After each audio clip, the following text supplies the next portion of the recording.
And so, Miss Rita, ano po yung dapat nilang abangan sa episode na to ng Wish Ko Lang? Yung mga mahilig mag-feng shui, kailangan abangan nila yung mga nangyari sa character ko.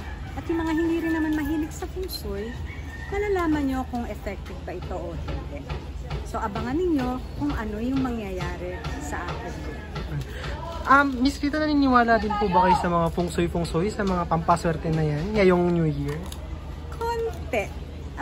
Basta naniniwala ko na pag malinis ang bahay o maaliwalas, syempre, mas nagmo-move yung energy. Pero kung madumi, parang mabigat din yung energy sa bahay. Ang asawa ko ang expert sa feng shui. Talagang pinag-aralan niya yan. Kaya yung bahay namin parang Japanese sana ang ayos, naging Chinese.